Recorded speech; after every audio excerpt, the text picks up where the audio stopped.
Hi friends, అందరికీ నమస్కారం. అంజలి కథలకి స్వాగతం. ఈరోజు జానపద కథ, పెద్ద కథ. పేరు గబ్బిల మాంత్రికుడు గుణవతి. రత్నద్వీపానికి రాజు రత్నాకరుడు. నవరత్నాలకు నిలయమైన రత్నద్వీపము సంపదలో ఇంద్రలోకానికి మించిందని 10 మంది చెప్పుకునేవాళ్ళు. ఆ ద్వీపంలో సకల సౌభాగ్యాలకు ఎలాంటి కొరత ఉండేది కాదు. అయితే రత్నాకరుడికి మాత్రము ఒక తీరని కొరత ఉండేది. పిల్లలు లేని ఆ కొరతను తీర్చుకోవటానికి ఆయన చేయని వ్రతమంటూ లేదు, సేవించని తీర్థమంటూ లేదు. గురువుల ఆనతి ప్రకారము ఎన్నో యజ్ఞాలు చేశాడు, దానధర్మాలు చేశాడు. ఆ ఫలితంగా లేక చిరకాలానికి మహారాజుకి చక్కటి కుమారుడు పుట్టాడు. ఉదయ సూర్యుని తేజస్సు ఉట్టిపడే ఆ పసికూనకి అరుణ్ అని నామకరణం చేశారు. యువరాజు పుట్టిన ఆ రోజు రత్నద్వీపమే పండుగ చేసుకున్నది. అరుణ్ దినదిన ప్రవర్ధమానంగా పెరగసాగాడు. కానీ ఆయన ఆటపాటలను చూడటానికి నోచుకోని అతని తల్లి పాపం ఇతను 5వ ఏటనే కన్నుమూసింది. నాటి నుంచి బాబుని పెంచటంలో మరింత శ్రద్ధను కనబరిచి కంటికి పాపలాగా చూసుకోసాగాడు రత్నాకర మహారాజు. అరుణ్కి 12 సంవత్సరాలు నిండాయి.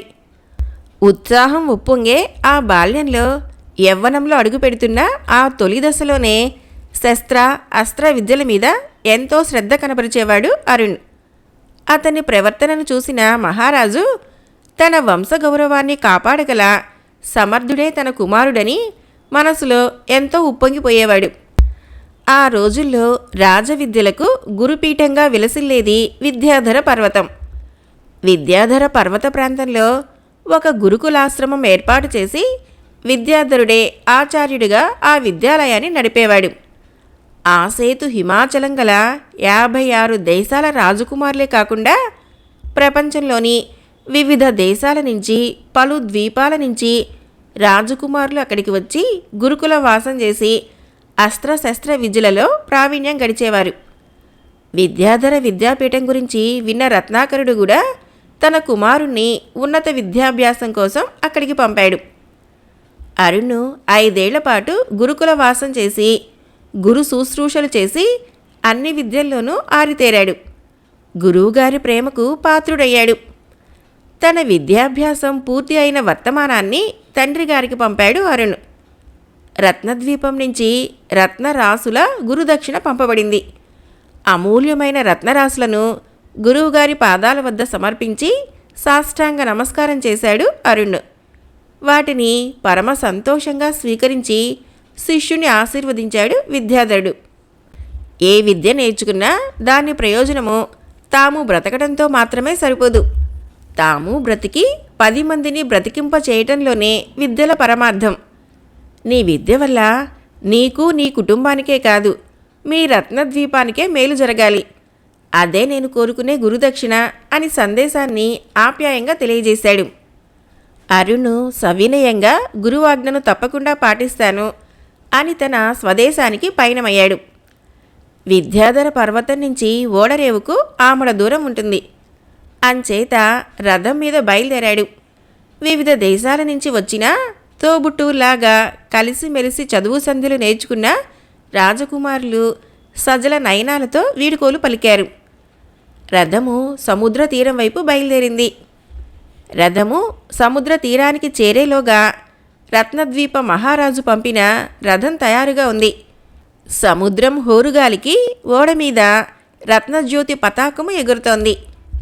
ఓడలోని సిబ్బంది అరుణ్ను చూడగానే సగౌరవంగా ఆహ్వాన వచనాలు పలికారు. అరుణ్ ఓడలోకి ప్రవేశించగానే లంగరెత్తారు.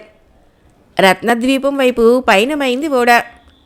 సూర్యుడు పడమటి కొండల చాటుకి చేరుకుంటున్న కారణం వల్ల ఆకాశమంతా స్వర్ణమయంగా కనిపిస్తోంది.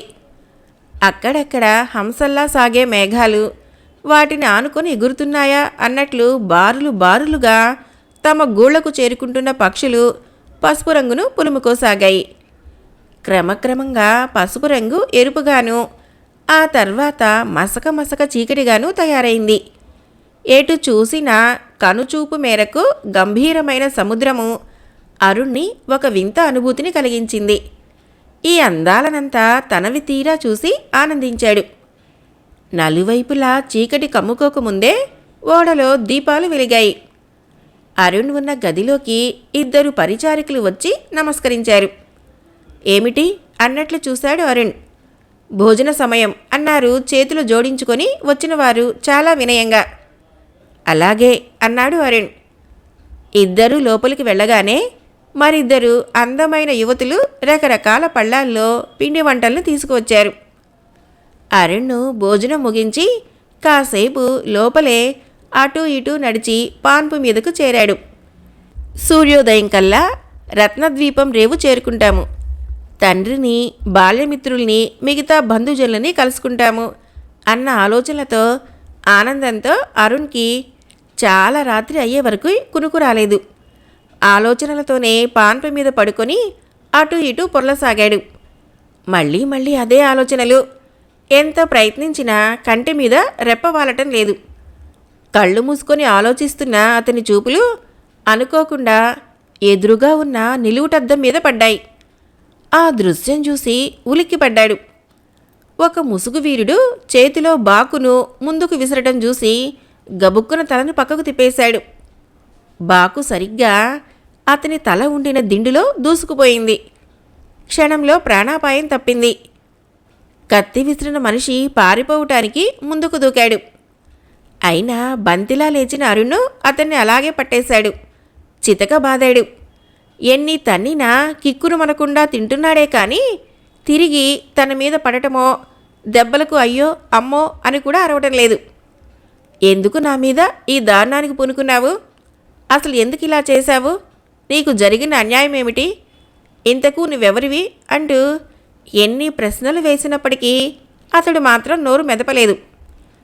ఇంతలో ఈ అలికిడి విని పక్క గదుల్లో ఉన్న తన పరివారం అంతా అరుణ్ గదిలోకి వచ్చేశారు. ఏం జరిగిందో తెలియక ఆశ్చర్యంతోనూ భయంతోనూ చూడసాగారు. ఏం జరిగి ఉంటుందో ఊహించిన అంగరక్షకుడొకడు ఆ ముసుగు మనిషి ముఖం మీద ఒక దెబ్బ కొట్టాడు. బే అంటూ నోరు తెరిచాడు ముసుగు మనిషి. అప్పుడు తెలిసింది వాడి నాలుక కత్తిరించబడి ఉందని.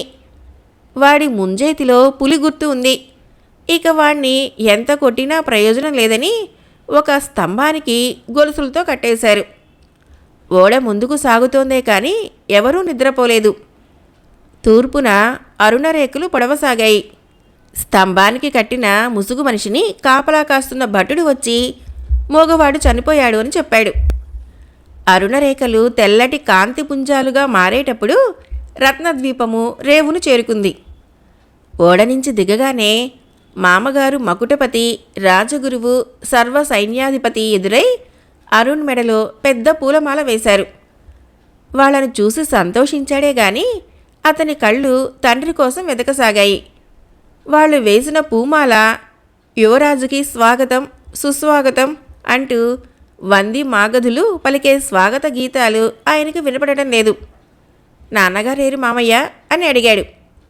ఉన్నారు, చెబుతాను రండి మహారాజా. మొదట రథం ఎక్కండి, వెళుతూ మాట్లాడుకుందాము అంటూ అరుణుని ముందుకు నడిపించాడు మకుటపతి. అతని వెనకనే నడిచి రథంలోకి ఎక్కాడు అరుణ్. రథం కదిలింది. రాజమార్గానికి ఇరువైపులా ప్రజలు తండోపతండాలుగా చేరారు. అయినా అక్కడక్కడ కనిపించిన రత్నద్వీప పతాకాలు సగం స్తంభం వరకు దించబడి ఉండటం అరుణ్ మనసులో కలవరాన్ని, భయాన్ని రేకెత్తించింది. రాజమందిరానికి రాగానే ఆయనకు స్త్రీలు మంగళహారతులు తీశారు. లోపలికి ప్రవేశించిన రాకుమారుడికి ఏమీ పాలుపోలేదు. అసలు నాన్నగారికి ఏం జరిగింది, ఏమి ఆపద వాటిల్లింది అని అతని మనసు శంకించసాగింది. విశ్రాంతి మందిరంలోకి చేరి అటు ఇటు పచార్లు చేయసాగాడు. నమస్కారం రాజా. తిరిగి చూశాడు అరుణ్. ఎదురుగా చోతులు జోడించుకొని మకుటపతి కనిపించాడు. ఏమిటి మావయ్య, ఏమైంది? మా నాన్నగారెక్కడా? ఎన్నిసార్లు అడిగినా మౌనంగా ఉంటున్నారే, ఏమిటి కారణం? ఇంకా నన్ను మీ మౌనంతో వేధించకండి అని విషాదము, కోపము స్వరంతో అడిగాడు అరుణ్. ఆ దుర్వార్త నా నోటితో చెప్పడానికి నోరు రావటం లేదు యువరాజా. నిజం పలికి నీ మనసును నొప్పిస్తున్నందుకు నన్ను క్షమించు యువరాజా. యువరాజా, మహారాజు గారికి వేటాడటం అంటే మహా ఇష్టం. ఈ విషయం మీకు తెలుసు కదా అని ఆపాడు మకుటపతి. తెలుసు, అయితే ఏం అడిగాడు అరుణ్. మహారాజు గారు ఒకరోజు అర్ధరాత్రి సమయంలో భటులు సైన్యము ఎవరూ లేకుండా శార్దూల పర్వత ప్రాంతానికి వెళ్లారు.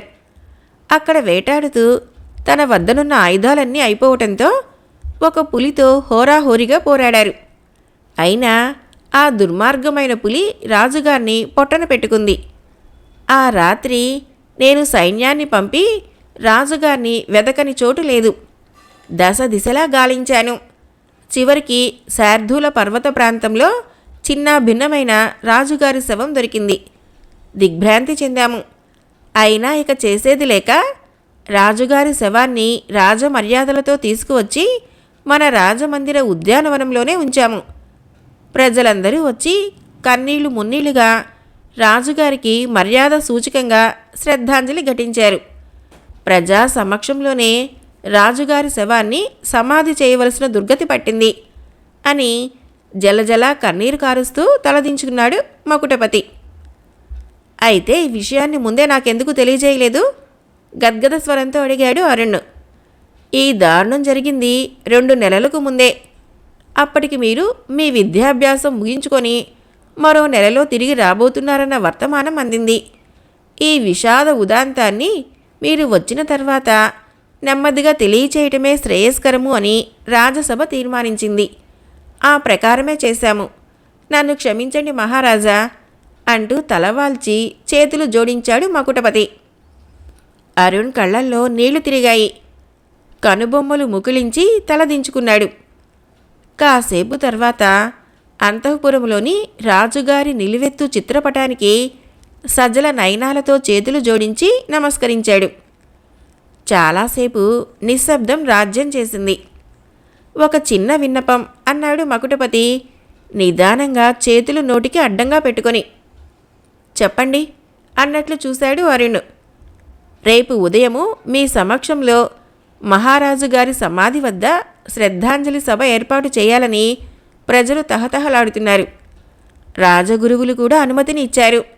మీ అంగీకారం కోసమే ఎదురు చూస్తున్నాము అన్నాడు మకుటపతి.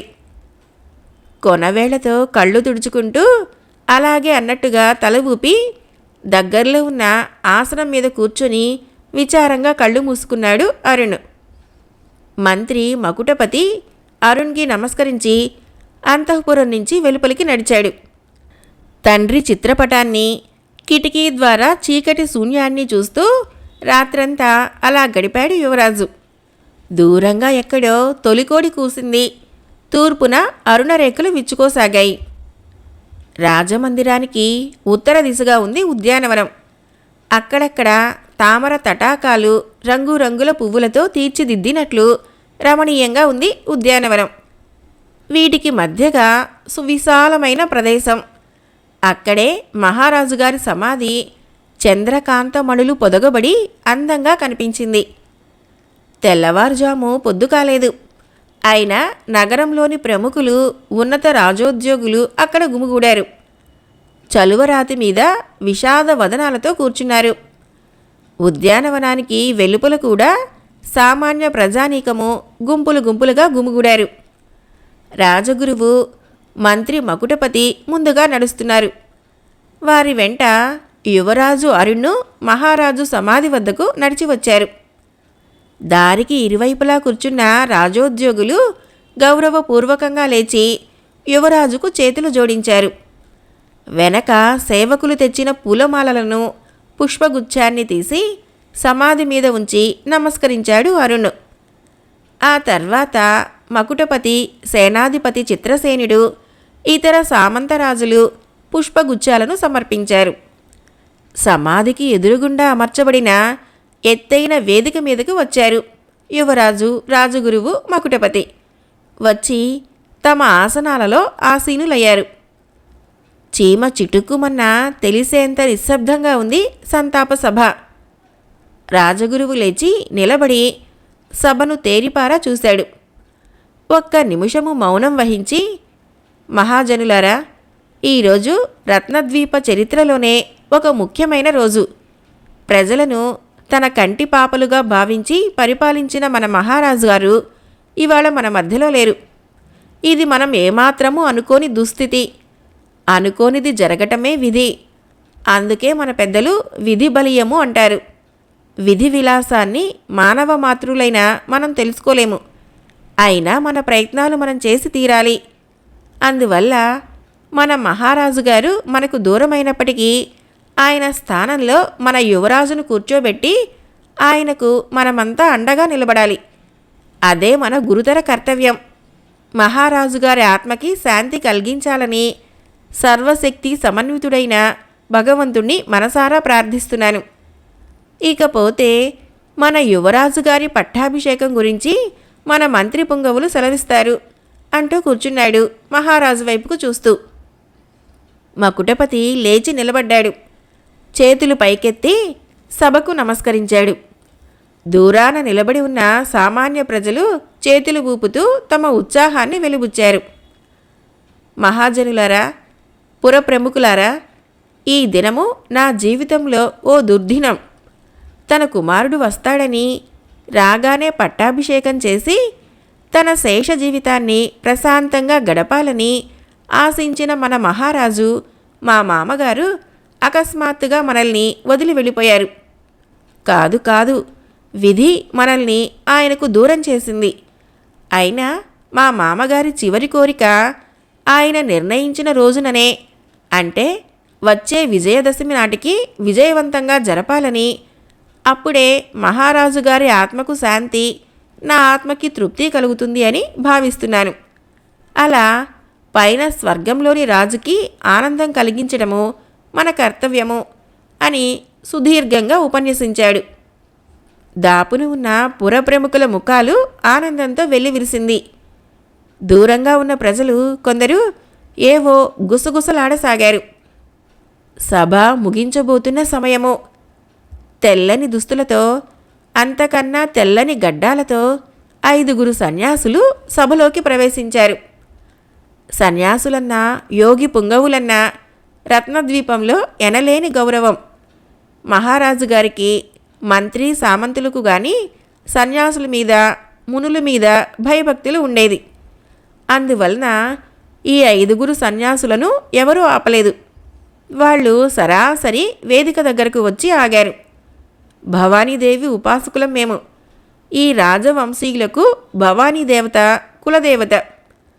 రాజుగారి అకాల అస్తమయం గురించి వినబడి దిగ్భ్రాంతి చెందాము. రాజుగారికి వాటిల్లిన ఆపద యువరాజుగారికి రాకూడదు. దుష్ట శక్తుల నుంచి యువరాజును కాపాడవలసిన బాధ్యత మా మీద ఉంది అన్నాడు ఆ 5 మరీ వృద్ధుడిలాగా కనపడే సన్యాసి. ఇంతకు ఏమంటారు స్వామి? కాస్త ఆదలిస్తున్న ధోరణిలో మకుటపతి అన్నాడు. ఏమీ అనటం లేదు మకుటపతి. యువరాజుకి భవానీదేవి ప్రసాదం అందించడానికి వచ్చాము అంతే అన్నారు సన్యాసులు. ఏదో త్వరగా కానివ్వండి అన్నట్లు చూశాడు మకుటపతి. రాజగురువు కనుబొమ్మలు ముడిపడ్డాయి. యువరాజు సమీపానికి వెళ్ళిన ముసలి సన్యాసి నొసట కుంకుమ తిలకం దిద్ది ఆశీర్వదించి చేతిలో పుష్పాలని ఉంచాడు. భక్తితో అందుకున్నాడు అరుణు.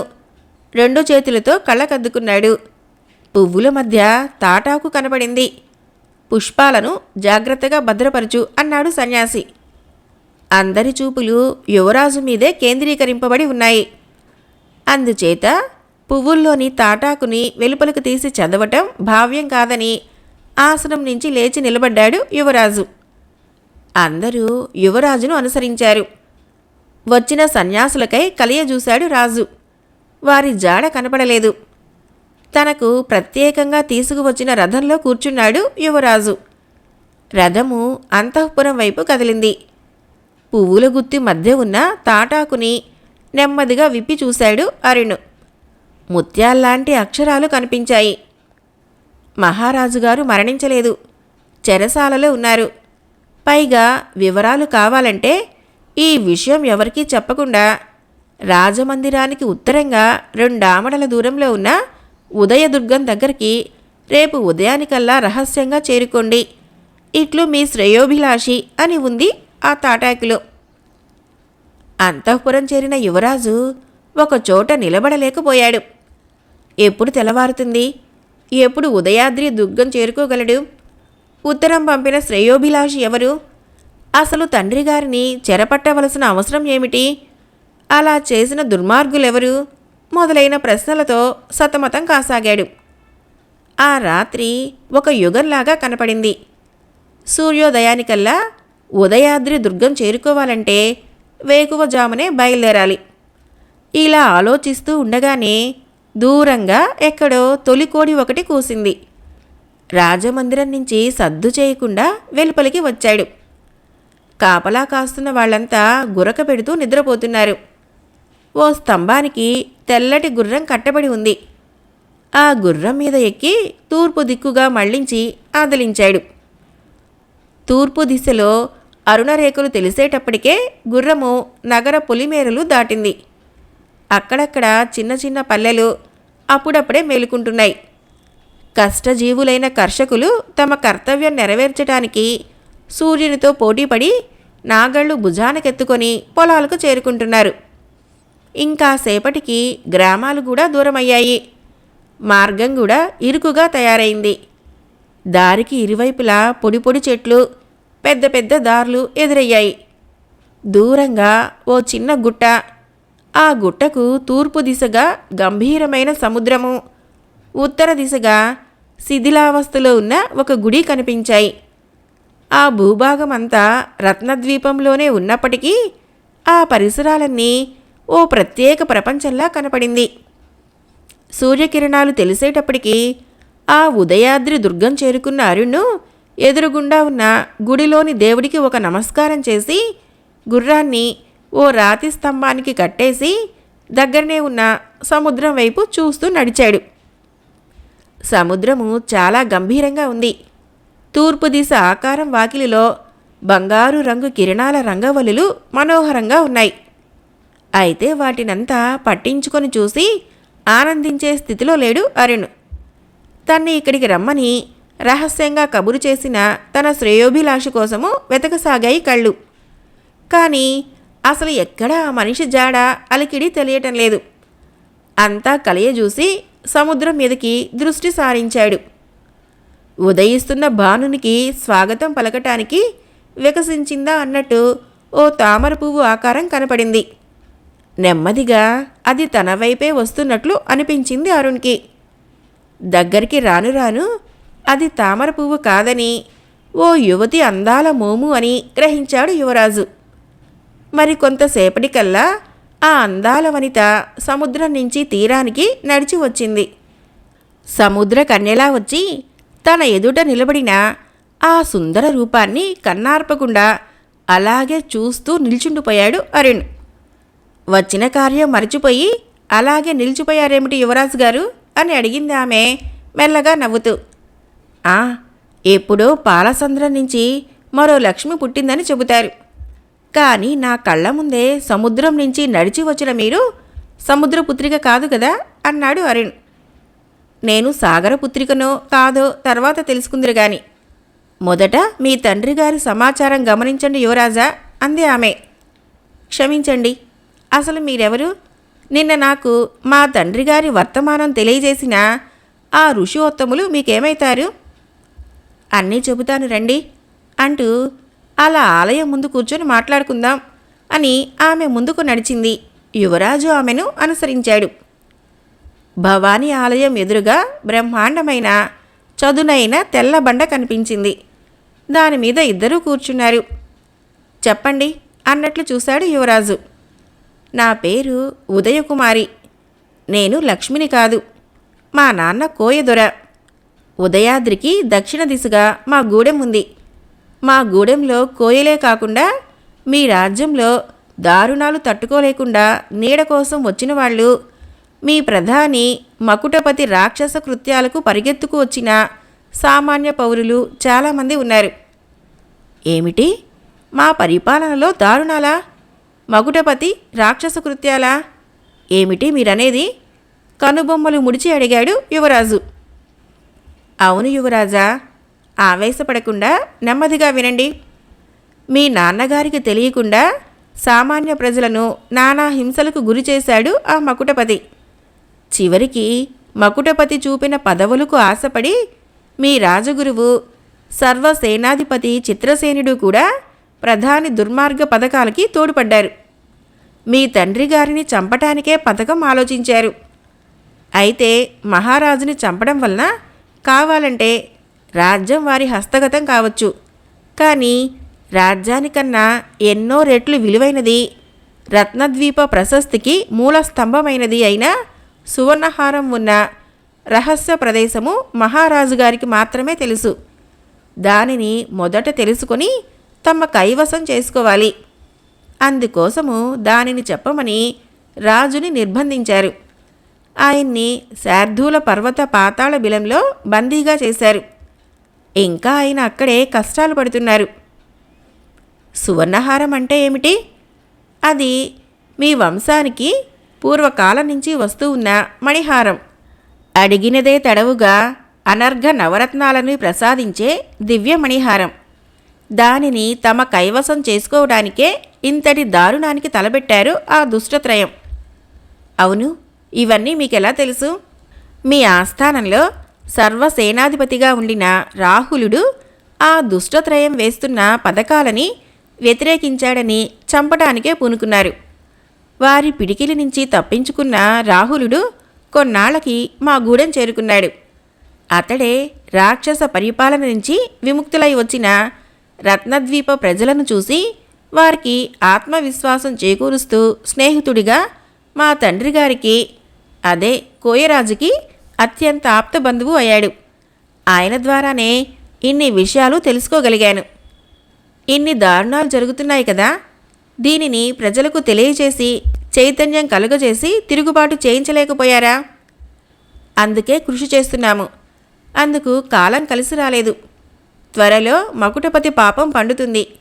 ప్రజా విప్లవం జరిగి తీరుతుంది. అందుకు మీ సంపూర్ణ సహకారం ఉంటుందని ఆశిస్తున్నాము యువరాజా. అది నా ప్రథమ కర్తవ్యం. ఓ సందేహం. మా తండ్రిగారి శవాన్ని ప్రజా సమక్షంలోనే గదా సమాధి చేయటం జరిగిందని మకుటపతి చెప్పాడు. మకుటపతి ఎందుకైనా సమర్థుడు యువరాజా. ఏ నిర్భాగ్యుడికో రాజువేషం వేసి పులి ముందర పడేశాడు. ముఖం గుర్తు తెలియకుండా చిన్నాభిన్నం చేసింది ఆ పులి. ఆ శవాన్ని ప్రజలు పురప్రముఖుల సమక్షంలో రాజుగారి శవం అని మభ్యపెట్టి సమాధి చేశాడు. అంతే. ఎంత మోసం, దుర్మార్గం! ఇదేం చూశారు? తన స్వార్థం కోసం ప్రజాక్షేమాన్ని సమాధి చేస్తున్న మీ మకుటపతి దుర్మార్గాన్ని కళ్ళారా చూడాలంటే ఇవాళ నాతో రండి అంది ఉదయకుమారి. ఎక్కడికి రమ్మంటారు? మకుటపతి మనుషులు ఏ నిమిషాన ఎలా విరుచుకుపడతారో తెలీదు. ఎలాంటి దారుణం తలపెడతారో తెలీదు. ఇవాళ సాయంకాలము మా కోయగూడెంలో ఓ వివాహానికి ఊరేగింపు ఉంది. మా కోయగూడెం యువనాయకుడు వజ్రకల్పుడు ఏదో పని మీద మరకత పర్వతానికి వెళ్ళాడు. అంచేత గూడెం ప్రజలందరూ గుండెలు గుప్పెట్లో ఉంచుకొని ఉన్నారు. పెళ్లి ఊరేగింపు మనమే దగ్గరుండి జరపాలి. వస్తారు కదా? తప్పకుండా వస్తాను. అయినా అంతవరకు ఇక్కడ ఏం చేయటము? ఇక్కడ సుందర దృశ్యాలు చూస్తూ కాసేపు విశ్రాంతి తీసుకోండి. ఇద్దరం కలిసే వెళ్దాము. అయితే మీరు మాత్రం వేషం మార్చేసుకోవాలి. కోయ యువకుడిలాగా వేషం వేసుకోవాలి. లేకుంటే మా గూడెం వాళ్ళు సందేహిస్తారు అన్నది నవ్వుతూ ఉదయకుమారి. అక్కడ ఫలవృక్షాల నుంచి తీయటి పళ్ళని తిని దగ్గరలో ఉన్న తటాకంలోని చల్లటి నీళ్లు తాగి కాసేపు విశ్రాంతి తీసుకున్నారు. యువరాజు తల మీద ఈకలు, నడుము చుట్టూ పులిచర్మము ధరించి అచ్చం కోయ యువకుడిలాగా తయారయ్యాడు. గుట్టకు అవతల వైపు ఉన్న గూడెం వైపు ఇద్దరు ఒకే గుర్రం మీద పయనమయ్యారు. పట్టపగలే అయినప్పటికీ ముందుగా కొందరు కాగడాలతో నడుస్తున్నారు. వారి వెనక రకరకాల వాయిద్యాలు వాయిస్తూ వింత వింత శబ్దాలతో స్త్రీ పురుషులు కొందరు చిందులు లాంటి నృత్యం చేస్తూ వెళ్తున్నారు. తన వెనక కొందరు కానుకలు అవి తీసుకురాగా పెళ్లికూతురు తన కాలి బొటన వేలు చూస్తూ నడుస్తోంది. ఆ పెళ్లి ఊరేగింపు పడమర దిశగా ఉన్న భైరవ కోన వరకు వెళ్తోంది. పెళ్లికి 3 రోజులు ముందుగా జరిగే ఆచారం అది. భైరవనాథ దర్శనం చేసుకోవటము శుభప్రదము అని వాళ్ళ విశ్వాసము. భైరవ కోనను సమీపించింది ఊరేగింపు. ఉన్నట్టుండి నల్ల ముసుగులు ధరించిన ఒక ముఠా గుర్రాల మీద వేగంగా వచ్చి ఊరేగింపును చెల్లాచెదురు చేసింది. ఆ గుంపులోని చిన్నపిల్లలు భయపడి ఎటుపోవాలో తోచక వణికిపోయారు. పెద్దలు మాత్రము ఏమాత్రమూ భయపడకుండా ఆ ముసుగు వీరులతో యుద్ధానికి తలబడ్డారు. ముసుగు సైన్యానికి కోయలకి హోరాహోరీగా పోరాటం జరిగింది. ముసుగు సైన్యంలోని కొందరు తలలు నేలరాలాయి. కోయల భుజాలు తెగాయి. ఇంతలో ఆ ముఠా నాయకుని దృష్టి స్త్రీలు చుట్టూ గుమిగూడి ఉన్న పెళ్లికూతురి మీద పడింది. గుర్రాన్ని అటువైపు ఆదలించి కొరడా జుళిపించాడు. గుర్రం ఒక్క క్షణంలో గుంపును చెదరగొడుతూ పెళ్లికూతుర్ని సమీపించింది. ఆ ముఠా నాయకుడు పెళ్లికూతురు చేతిని పట్టి పైకి లాగాడు. అంతే, ఎక్కడి నుంచో ఒక బాణము ఆ ముఠా నాయకుని గుండెల్లోకి దూసుకుపోయింది. పెళ్లికూతురు చెయ్యి వదిలి విలవిలలాగుతూ అలాగే గుర్రం మీద వాలిపోయాడు. గుర్రం దౌడు తీసింది. ముఠా నాయకుడికే ఈ గతి పట్టడంతో బెదిరిపోయిన ముసుగు వీరులు దొరికినంతవరకు చాలనుకుని నాయకుడి వెళ్లిన దిశలో అందరూ దౌడు తీశారు. ఆ పూటకు గండం తప్పిందని ఆ కోయిలందరూ గుమిగూడారు. దెబ్బలు తిన్నవారికి గాయాలకి మందులు రాశారు. ఇంతలో ఆ ముఠా నాయకుని గుండెకు గురిపెట్టి బాణం విసిరింది ఎవరా అని ఆశ్చర్యంతో ఆలోచించసాగారు.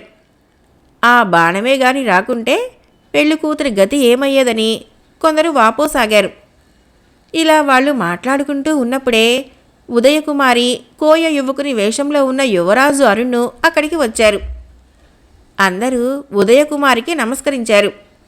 ఉదయకుమారి ప్రతి నమస్కారం చేసింది. వారికి వాటిల్లిన అపాయము, అందునుంచి గట్టెక్కిన వైరము అన్నీ వివరించిన వాళ్ళు ఎటునుంచో వచ్చిన ఆ బాణం గురించి మరీ ఆశ్చర్యంగా చెప్పారు. ఆ వీరుడు ఎవరో గాని నిజంగా మన భైరవస్వామి దయ తప్ప వేరే కాదమ్మా అంటూ కొందరు చెంపలు వేసుకోవడం ప్రారంభించారు. వీటన్నిటినీ మందహాసంతో విన్న ఉదయకుమారి ఆ ముసుగుముఠా నాయకుడి మీదకి బాణం విసిరి, మిమ్మల్ని కాపాడిన వీరుడు వస్తే ఏం చేస్తారు అని ప్రశ్నించింది. ఏం చేస్తామా, మా ప్రాణాలు కాపాడిన ఆ దేవుడికి మా ఊపిరి కావాలన్నా ఇస్తావమ్మా. ఇంతకీ ఆ దొర మీకు తెలుసా తల్లి అన్నారు అందరూ ఒక కంఠంతో. తెలుసా ఏమిటి, ఇదిగో ఇక్కడున్నారే, ఈయనే ఆ బాణం విసిరింది అంటూ యువరాజుని చూపించింది. దండాలు బాబు, దండాలు. చిన్న పెద్ద అందరూ ఒక్కసారిగా చేతులు జోడించారు. కొందరు పాదాలని కళ్ళకు అద్దుకున్నారు. సమయం గడిచిపోయింది. ఊరేగింపు కొనసాగించండి. మీతోనే ఉండి మీ మీద ఈగ వాలకుండా జాగ్రత్తగా రక్షించే బాధ్యత నాది. ఈ వివాహమే కాదు, భయంతో అనుక్షణము అల్లాడుతున్న మీ బ్రతుకుల్లో శాంతి సుఖాలు కలిగింపచేయటానికి నేను నా జీవితాన్ని అర్పిస్తాను అన్నాడు అరుణ్. ఆ మాటల గంభీరము కోయ ప్రజల మనసులలో విశ్వాసము, ధైర్యాన్ని చేకూర్చింది. వాళ్ల ముఖాలలో ఆనందము చిందులాడింది. తమకు తాముగా జరుపుతున్న పోరాటానికి ఒక వీరుడి తోడు ఏర్పడటంతో ఒక్కొక్కరు ఏనుగంత బలం వచ్చినట్లు ఉప్పొంగిపోయారు.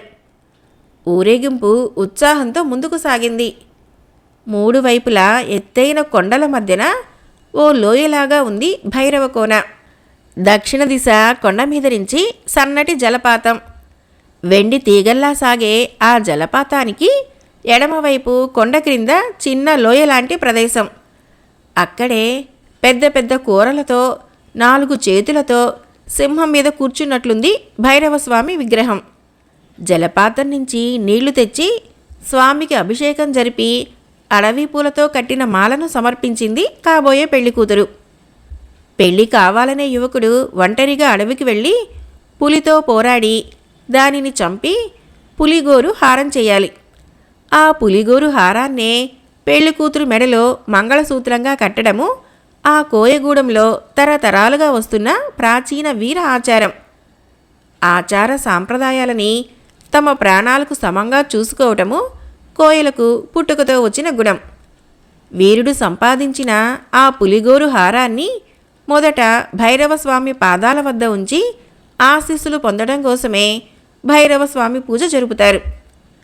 పూజా తతంగం అలా ముగిశాక రాత్రి అక్కడే ఆటపాటలతో గడపాలని నిశ్చయించుకున్నారు.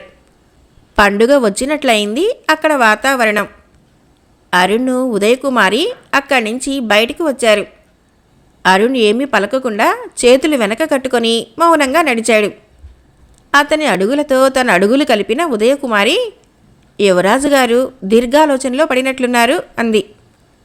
అవును ఉదయ, ఆలోచించకుండా ఎలా ఉండగలను చెప్పు. నాతో ఉంటూనే నా నీడలో బ్రతుకుతూ నీడనిచ్చే వృక్ష మూలాలనే నరికే వాళ్ళని చూసి ఎలా ఊరుకోను చెప్పు. వాళ్ళని సర్వనాశనం చేయిందే నాకు శాంతి లేదు అన్నాడు ఆవేశంగా. ఆవేశం ఉండవలసిందే యువరాజా, కానీ ఆవేశం కన్నా ఆలోచన మనిషికి ప్రధానం. ఆలోచనల్ని అనుసరించడానికి, సక్రమంగా నెరవేర్చడానికి పట్టుదల కావాలి. అప్పుడే మన ఆలోచనలకు, ఆవేశాలకి అర్థం అంటూ ఉంటుంది. అయినా ఇవన్నీ విద్యాధర గురుకులంలో చదువుకున్న యువరాజు గారికి తెలియదా ఏంటి అన్నది చిన్నగా నవ్వుతూ ఉదయకుమారి. ఇంతకీ ఇప్పుడు మనమేం చేయాలి ఉదయకుమారి? బాగా పొద్దుపోయింది.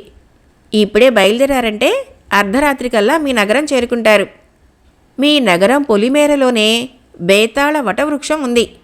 దాని మధ్య భాగంలోనే ఒక రహస్య గృహం ఉంది. అదే మకుటపతి కపట పథకాలు తీర్చడానికి దుష్ట మిత్రత్రయంతో ఆలోచనలు జరిపే రహస్య మందిరం. అక్కడ దెయ్యాలు తిరుగుతూ ఉంటాయి అని పుకారు పుట్టించడం వలన రాత్రిళ్ళు ఆ ప్రాంతాలకి రావటానికి ఎవరూ సాహసించరు. అలా మించి ఎవరైనా తమ సహచరులతో తమ పథకాలు బయటపెట్టడానికి ప్రయత్నిస్తే చాలు, వెంటనే వారిని చంపి బేతాళ వృక్షానికి వ్రేలాడదీసి బేతాళం చంపేసిందని కథ కడుతున్నాడు మకుటపతి. ఇది ప్రజలలో మరింత భయాన్ని కలిగిస్తోంది. అందువలన ఆ వృక్షం పేరు చెబితేనే జడుసుకుంటారు జనం. మీకు ఎలాంటి భయమూ వద్దు. అయితే కాస్త జాగ్రత్తగా మసులుకోవటం ముఖ్యం. ఈ రాత్రికి రాత్రే మీరు అక్కడికి వెళ్ళారంటే వాళ్ళ రహస్య పథకాలని తెలుసుకోవచ్చు.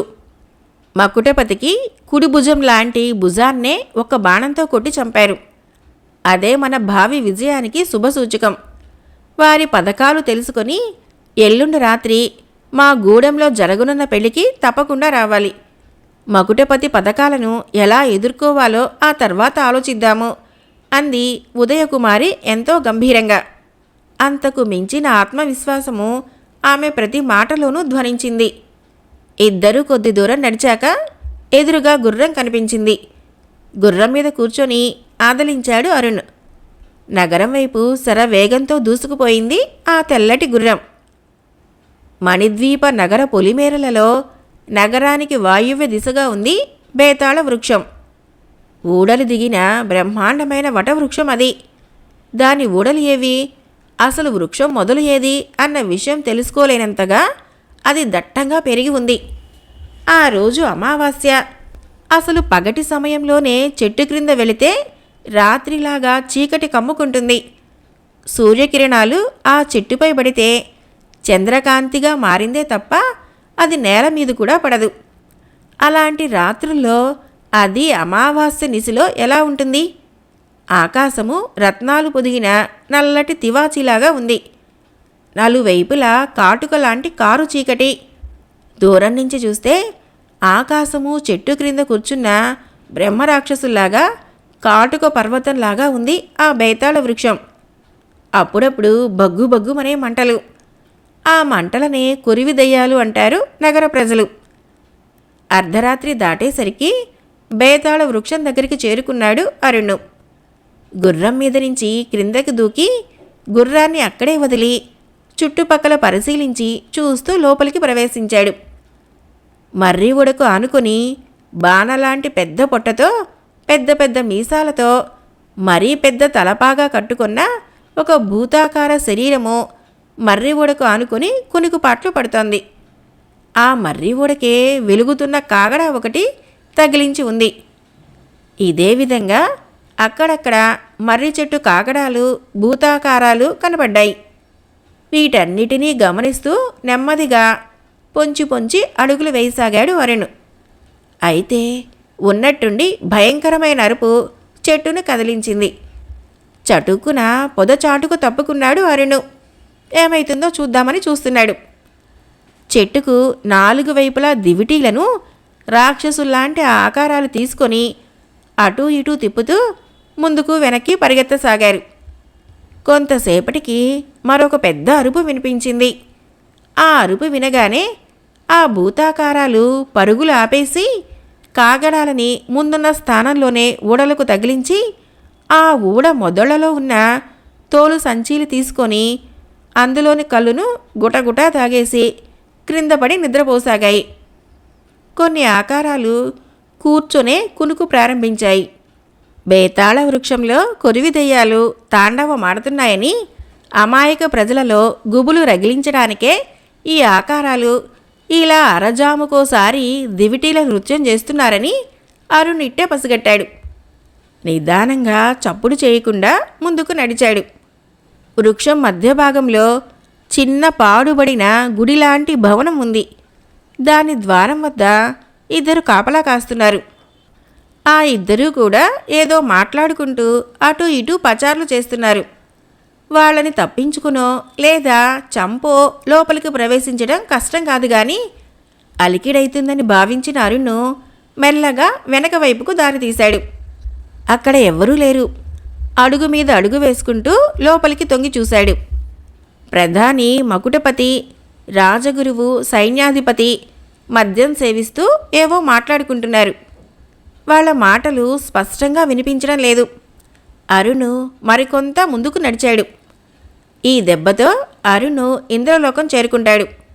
మకుటపతి రత్నద్వీపానికి దేవేంద్రుడైతాడు అంటున్న రాజగురువు మాటలకి అడ్డుపడి, ఆ ముసలిరాజు ఉన్నంతకాలము అదెలా సాధ్యం గురునాథా అన్నాడు ఎరుపెక్కిన కళ్ళతో మకుటపతి. మకుటపతి, నా పథకాలు నెరవేరకపోవటం అన్నది లేదు. నా పథకము విజయవంతమైతేనే నా ముద్దుల పట్టి కాంచనమాల రత్నద్వీప పట్టమహిషి అవుతుంది. ఆమెను పట్టమహిషి చేయకపోతే నా జన్మ, వివేకము, విద్య సర్వము అర్ధవిహితాలు. మకుటపతి, నీకు రత్నద్వీప మకుటాభిషేకము, నా కూతుర్ని మహారాణి చేయటము, ఇవే నా జీవిత లక్ష్యాలు అన్నాడు గడ్డాన్ని చేత్తో దువ్వుతూ రాజగురువు. ఇంతకు మన తక్షణ కర్తవ్యం సెలవిచ్చారు కాదు, నిదానంగా అడిగాడు సర్వసేనాధిపతి. ఇదిగో ఈ భస్మంలోనే మన భవిష్యత్తు ఉంది. యువరాజు అదే అరుణ్ స్వదేశానికి తిరిగి వచ్చిన శుభ సందర్భం పురస్కరించి ఒక విందు జరుగుతుంది. ఆ విందులో సుందరీమణుల నృత్యం కూడా ఒక అంశం. నోనోగు మీసాల యవ్వనంలో ఉన్న ప్రతి ఒక్కరికి పడతి అంటే పడి చచ్చేంత ధ్యాస ఉంటుంది. మనవాడు యువరాజాయే, ఇక చెప్పాలా? అప్సరసలకు సైతం అసూయ కలిగించే అందాల రాశి మన ఆస్థాన నర్తకి మాధవి. రేపు విందులో ఆమె నాట్య ప్రదర్శన కూడా ఒక ముఖ్య అంశం. అందాలు చిందిస్తూ మాధవి అరుణ్కి మధుపాత్రని అందిస్తుంది. ఈ భస్మం కలిపిన మద్యం సేవించగానే అరుణ్ పితృలోకాలకి చేరుకోవటం తథ్యం. పొరపాటున తప్పాడా చిత్తస్వాధీనం కోల్పోతాడు. మనం చెప్పినట్లు ఆడతాడు. దానితో యువరాజు పీడ విరగడైతుంది. ఎలా ఉంది మన పథకం అంటూ మకుటపతిని, సేనాధిపతిని చూశాడు రాజగురువు. బ్రహ్మాండం బ్రహ్మాండం అని వికటాట్టహాసం చేస్తూ ముగ్గురు లేచి బయటికి వచ్చారు. వాళ్ళు వెళ్ళిన తర్వాత కాసేపటికి అరుణ్ కూడా గుర్రం మీద రాజసౌధానికి బయలుదేరాడు. మరుసటి రోజు సాయంకాలము ఉత్సవాలు, విందులు బ్రహ్మాండంగా జరిగాయి. అందులో పురప్రముఖులను, విదేశీయ ప్రతినిధులను విశేషంగా ఆకర్షించింది మాధవి నృత్యం. తన కాలి మువ్వలతో నవరసాల్ని ఆమె చిందించిన విధానము రసిక హృదయాలను ఉయ్యాలలోగించింది.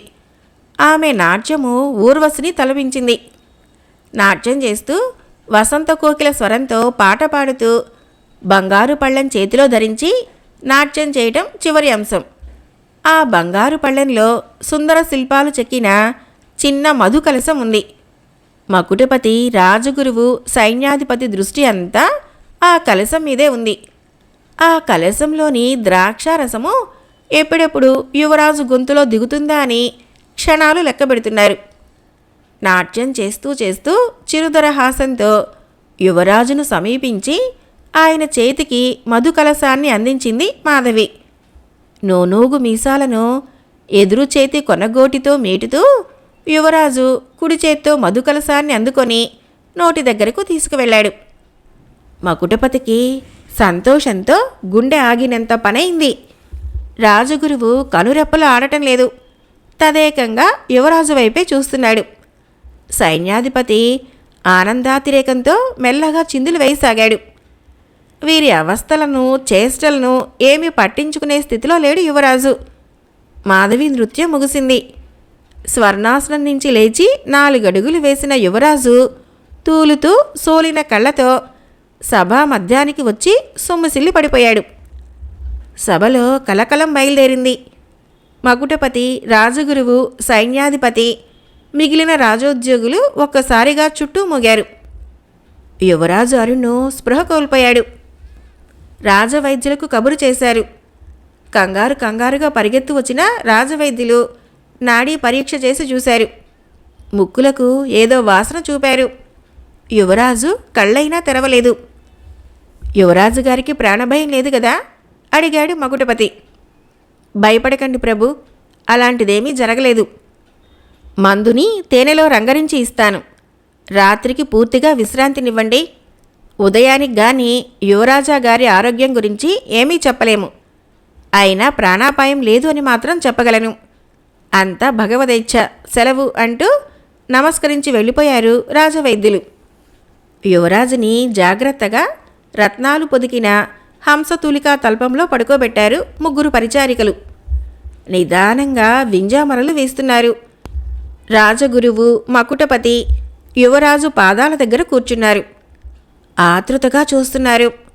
కదలికలను జాగ్రత్తగా గమనిస్తూ కను తెరిచినప్పుడల్లా దగ్గరే ఉన్న స్వర్ణపాత్రలోని నీటిని కొద్దిగా పోస్తున్నారు. వాళ్ళ ముఖాలలో ఆందోళన కన్నా ఆనందమే ప్రస్ఫుటంగా కనపడసాగింది. ఇలాగే తెల్లవారిపోయింది. సూర్యోదయం కాగానే యువరాజు అరుణ్ పడక మీద లేచి కూర్చున్నాడు. మకుటపతి, రాజగురువు దిగ్భ్రాంతితో ఒకరి ముఖాలు ఒకరు చూసుకోసాగారు. యువరాజు వాళ్ల ముఖాలని మార్చి చూడసాగాడు. యువరాజా అన్నారు ఇద్దరూ ఒక్కసారిగా. యువరాజా? ఎవరు యువరాజు? ద్రౌపదిని వస్త్రాపహరణం చేసిన దుశ్శాసనుడు యువరాజు. ఆ దుర్మార్గుడు ఎప్పుడిక్కడికి వచ్చాడు? ఎక్కడవాడు చూపండి, నాకు భీమసేనుళ్లాగా చీల్చి చెండాడతాను అంటూ నోటికి వచ్చినట్లు మాట్లాడుతూ అభినయం చేయసాగాడు అరుణ్. రాజగురువు ముఖంలో ఆశ మెరుపులాగా మెరిసింది. మకుటపతి ముఖంలో మందహాసం విరిసింది. అయినా ఇద్దరూ కంగారు నటిస్తూ, అయ్యయ్యో, మీరేనండి యువరాజు, మణిద్వీప సింహాసనం అధిష్ఠించనున్న మహారాజులు అన్నారు. సింహాసనం, మహాసామ్రాజ్యం, ఇవన్నీ ఎవరికి కావాలి? మీసాలపై తేనీయులు, అంతా ఒకరోజు మట్టిపాలయ్యేదే తథ్యం. సరే, మీ ఆశ ఎందుకు కాదనడం? నేను యువరాజునే అనుకోండి. మరి నా రాచ పరివారమంతా ఎక్కడా? ఎక్కడా నా మంత్రి శేఖరులు?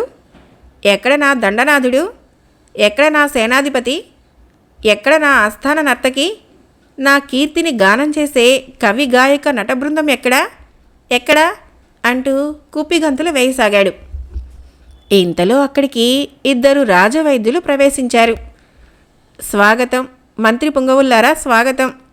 అదిగో మీ ఉచితాసనాల మీద ఆశీనులు కండి అంటూ ఎదురుగా ఉన్న ఆసనాల్ని చూపాడు.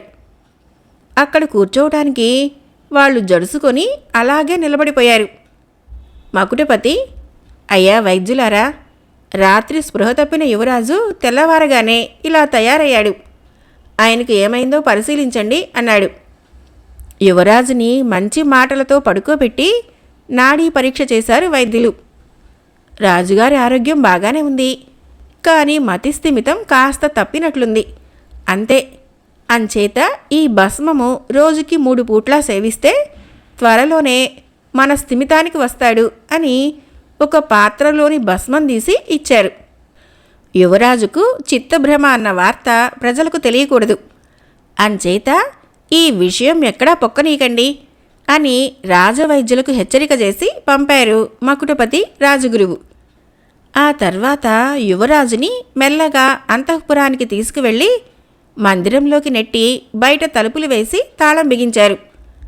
2 రాజభటులను అక్కడ కాపలాకి పురమాయించి, మా అనుమతి లేకుండా, మాకు తెలియకుండా లోపలికి గాని, లోపలి నుంచి వెలుపలికి గాని ఈగ కూడా వెళ్ళకూడదు, జాగ్రత్త అని ఆజ్ఞాపించి బయటికి నడిచారు.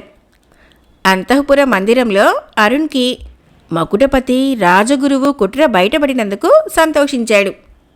ఆస్థాన నర్తకి మాధవి అందించిన సహకారానికి మనసులో కృతజ్ఞతలు తెలుపుకున్నాడు. ఆమె సహకారం లేకుంటే తన పథకం నెరవేరేది కాదు. తన మాట ప్రకారము విషానికి బదులుగా మామూలు మధుపానం ఆమె అందించింది. అందుకే తను బ్రతికి బయటపడ్డాడు. ఇక దుష్టత్రయం పని పట్టించాలి, వాళ్ళ దుర్మార్గపు ఆట కట్టించాలి. అందుకు మొదట ఇక్కడి నుంచి బయటపడాలి. తను చిత్తభ్రమ చెందానని భ్రమపడిన మకుటపతి భ్రమ అలాగే కొనసాగాలి. అందుకు తను అంతఃపురంలోనే ఉండాలి. ఈ రెండూ జరిగి తీరాలి. అప్పుడే తన తండ్రిని, దేశ ప్రజల్ని కాపాడగలడు. అందుకోసము అన్వేషణ జరపసాగాడు.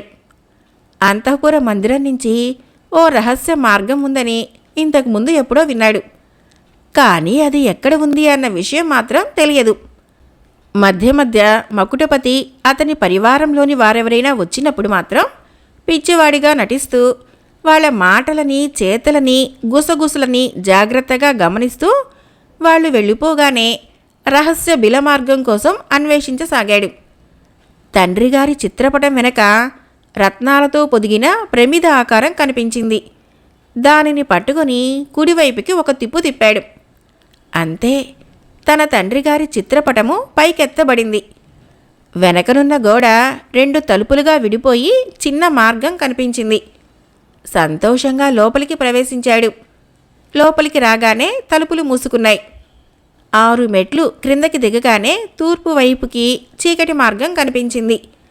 అలా కొంత దూరం నడిచాక ఓ జ్యోతి కనపడింది. దగ్గరికి వెళ్ళి చూశాడు.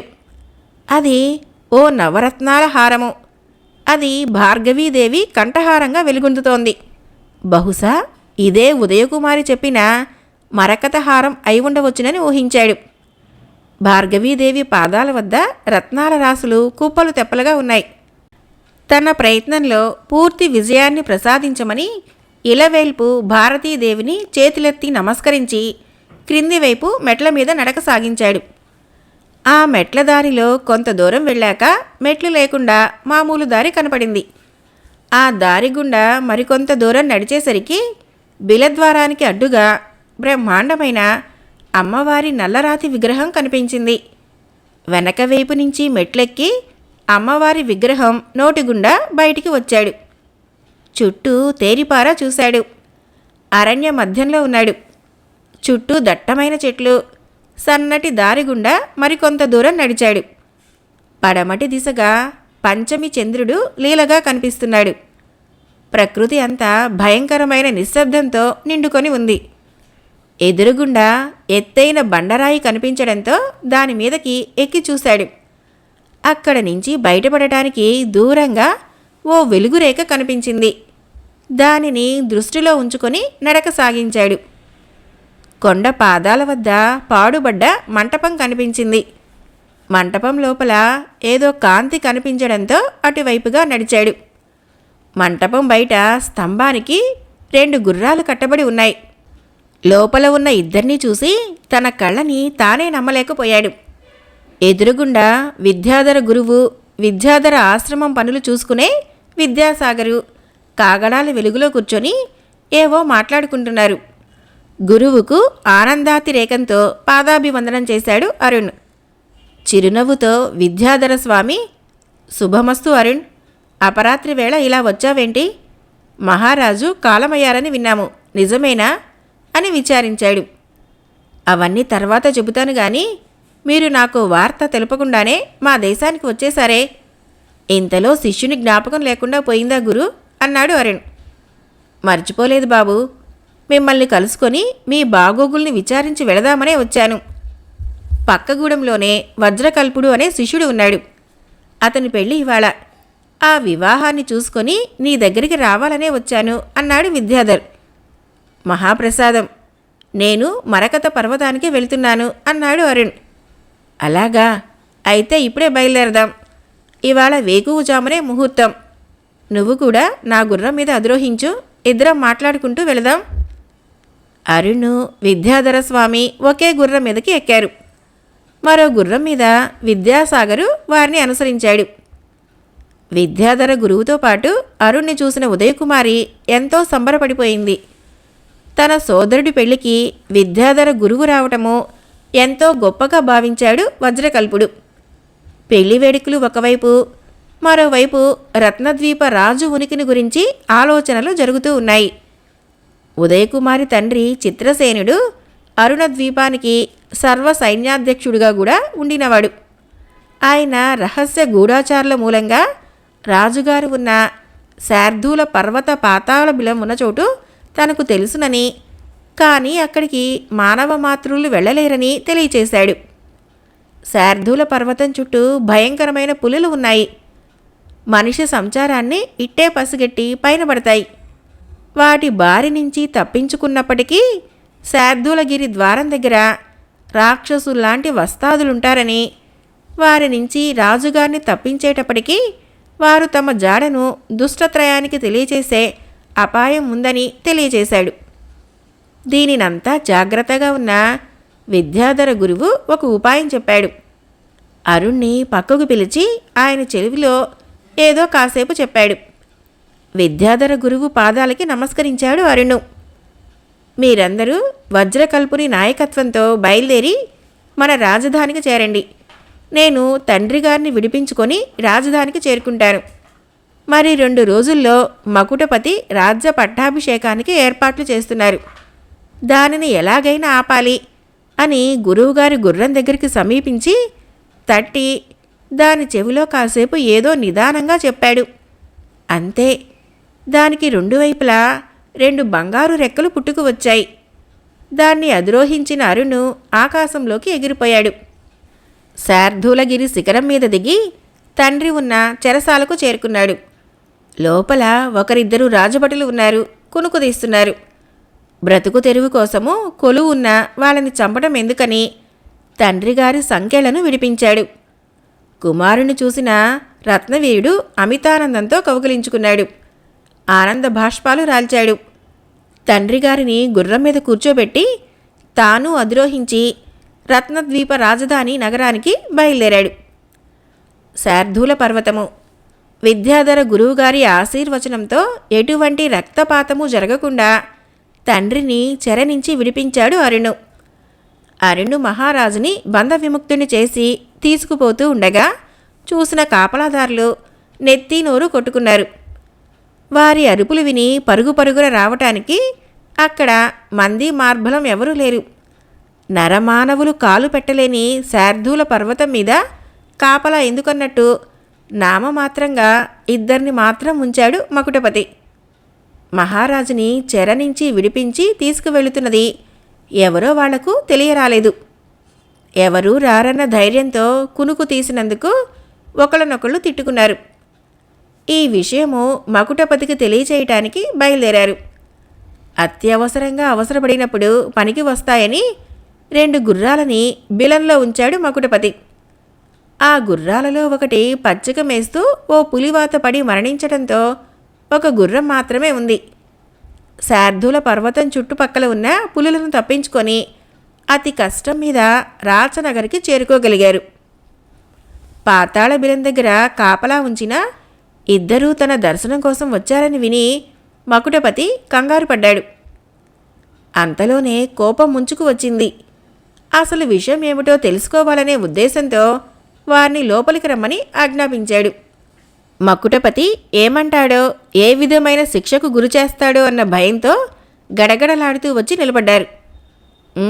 ఏమిటి విశేషం అన్నాడు వస్తున్న కోపాన్ని పంటి బిగువున నొక్కిపడుతూ. ప్రభు, ఎవరో తెలియదు గాని ఒకరు మన మహారాజు గారిని విడిపించుకొని తీసుకుపోయారు అన్నాడు.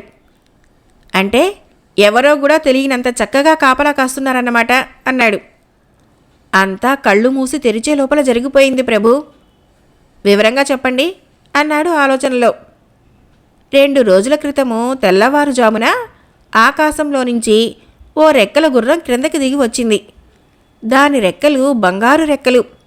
అది వచ్చి రాగానే దాని మీద నుంచి ఒక వీరుడు దిగి మహారాజుని విడిపించుకొని తీసుకువెళ్ళిపోయాడు.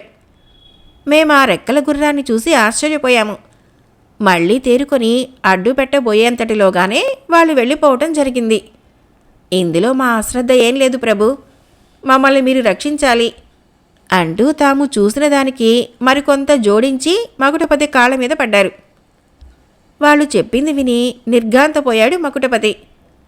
ఎవరూ చేరుకోలేని శార్దూల పర్వత బిలం చేరి ప్రాణాలతో వెనుదిరిగి వెళ్ళిన ఆ వీరుడు ఎవరై ఉంటాడు? తెల్లవారితే పట్టాభిషేకం ఏర్పాట్లన్నీ జరిగిపోయాయి. ఇప్పుడు ఆ ఉత్సవ సమయానికి మహారాజు వచ్చి నేను బ్రతికే ఉన్నానంటే ప్రజలు ఎదురు తిరుగుతారు. తనకు చావు తప్పదు, తన కుట్ర బయటపడుతుంది. ఆలోచనలో మునిగిపోయిన మకుటపతిని చూస్తూ బిలం కాపలాదారులు తమకు ఏ రకమైన దండన విధించాలా అని ఆయన ఆలోచిస్తున్నాడు అని అనుకున్నారు. ప్రభు మరో ముఖ్య విషయం అన్నాడు. మకుటపతి ఉలిక్కిపడి వారి వంక చూశాడు. తాము చెప్పబోయే వార్తకు తమ చావు తప్పితే చాలని భగవంతుణ్ణి స్మరించుకున్నారు. ఏమిటో చెప్పకుండా నాంచదారేమిటి? చెప్పవలసినవన్నీ చెప్పి చావండి అంటూ సహనం కోల్పోయి గట్టిగా అరిచాడు. మరేం లేదు ప్రభు, ఎప్పుడూ లేనిది కోయగూడెం మొత్తం కట్టగట్టుకొని రాచనగరానికి తరలి వస్తుంది అన్నారు. ఏమిటి మీరంటున్నది అంటూ లేచి నిలబడ్డాడు. మరకత పర్వత ప్రాంతంలోని కోయిలంతా రాచనగరానికి వస్తున్నారు ప్రభు. రాచనగరానికి అని మీకెలా తెలుసు?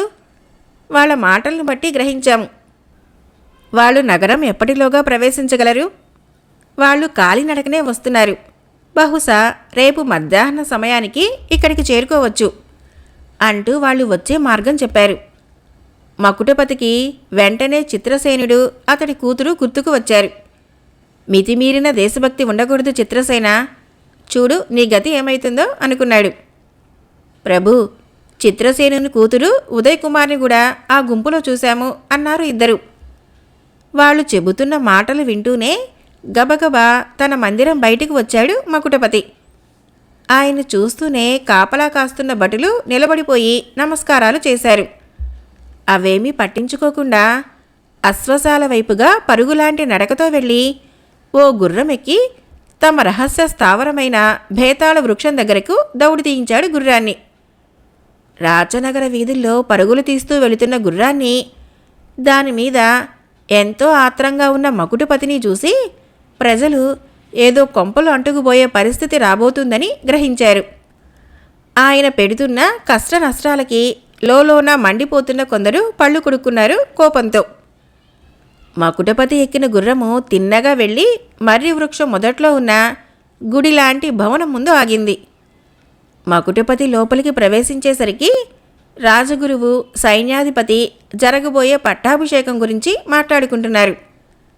ఎంతో ఆత్రంతో కంగారుతో లోపలికి ప్రవేశించిన మకుటపతిని చూసి ఈయన అంతర్ధానంగా ఇక్కడికి ఎందుకు వచ్చాడబ్బా అనుకున్నారు.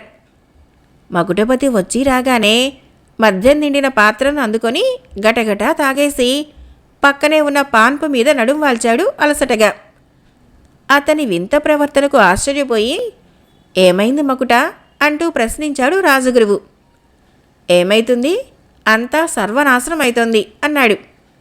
అతనేమంటున్నాడో అర్థం కాక మరోసారి అడిగాడు రాజగురువు. మీ పథకాలు నెరవేరవు, మీ ముద్దులు పట్టి కాంచనమాల రత్నద్వీప పట్టమహిషి కాలేదు, నాకు మగుటాభిషేకమూ జరగదు అన్నాడు. ఎందుకని? సైన్యాధిపతి ప్రశ్నించాడు. శార్దూల పర్వత పాతాళ బిలంలో నుంచి మహారాజు తప్పించుకున్నాడు. ఆయన ఏ క్షణంలోనైనా నగరంలోకి ప్రవేశించవచ్చు, ప్రజలను హెచ్చరించి మన మీద తిరగబడవచ్చు. అంతేకాదు, చిత్రసేనుడి కుమార్తె ఉదయకుమారి నాయకత్వంలో కోయగూడెం కదిలి రాచనగరంలోకి ఏ క్షణమైనా ప్రవేశించవచ్చనే వార్త వచ్చింది. నాకు పిచ్చి పట్టినట్లుగా ఉంది అన్నాడు గబగబా. సైన్యాధిపతి, రాజగురువు అది విని కొయ్యబారిపోయారు. రాజగురువు నెమ్మదిగా లేచి వచ్చి మకుటపతి చెవిలో రహస్యంగా ఏదో ఊదాడు. ఒకవైపు రాజుగారు మాయం కావటమో, మరోవైపు కోయలందరూ నగరం వైపు రావటంతో మకుటపతి తన పథకాలన్నింటినీ చిన్నాభిన్నం చేసిన చిత్రసేనుడి కుమార్తె ఉదయకుమారి మీద పట్టలేనంత కోపం వచ్చింది. రాజగురువు చెప్పినట్లుగా ఉదయకుమారిని అపహరించాలి. నగరం వైపు కోయదండు వస్తోంది. కోయదండు చివర ఉదయకుమారి నడుస్తోంది. దండును వజ్రకల్పుడు, చిత్రసేనుడు నడిపిస్తున్నారు. వెనక నుంచి వచ్చిన మకుటపతి ఒక్క ఉదుటున ఉదయకుమారిని తన గుర్రం మీద లాక్కుని పరిగెత్తాడు. దీనిని మొదట కొంతసేపు ఎవరూ గమనించలేదు. కనుగొన్న తర్వాత ఉదయకుమారి కోసం వెతకసాగారు. కానీ ప్రయోజనం లేకపోయింది. ఉదయకుమార్ని తీసుకువెళ్ళి రాక్షస గబ్బిలాల గృహలో పడివేశాడు మకుటపతి. నీకు తగిన శాస్తి జరిగింది అని కోపంగా వికటాట్టహాసం చేశాడు. ఆ నవ్వు ఆగే లోపలే అక్కడికి అరుణ్ ప్రవేశించాడు. ఇద్దరికీ ఘోరంగా యుద్ధం జరిగింది. మకుటపతి తల అరుణ్ ఖడ్గానికి బలైంది. గబ్బిలాల గుహ నుంచి ఉదయకుమార్ని కాపాడి తన రెక్కల గుర్రం మీద ఎక్కించుకొని అంతఃపురానికి చేరాడు. ఇంతలో చిత్రసేనుడి సైన్యము కోటను వశపరుచుకుంది. రాజ్య నిర్వహణ, ప్రజాక్షేమానికి పాటుపడవలసిన రాజగురువే రాజద్రోహిగా మారటం సహించలేని చిత్రసేనుడు రాజగురువును కత్తివేటుకు గురిచేశాడు. దీనినంతా చూసిన రత్నవీరుడు ఆనంద బాష్పాలు రాల్చాడు. అరుణ్, ఉదయకుమారుల వివాహం జరిగింది. మరునాడు యువరాజుకి రాజ్య పట్టాభిషేకం జరిగింది. గుణవంతుడైన యువరాజుకు తగ్గ గుణవతి ఉదయకుమారి అని ప్రజలందరూ సంతోషించారు. ప్రజాక్షేమాల్ని లక్ష్యంగా గల అరుణ్ ప్రజా పరిపాలనలకు ఆశీస్సులు తెలిపాడు విద్యాధర స్వామి. కథ అయిపోయింది.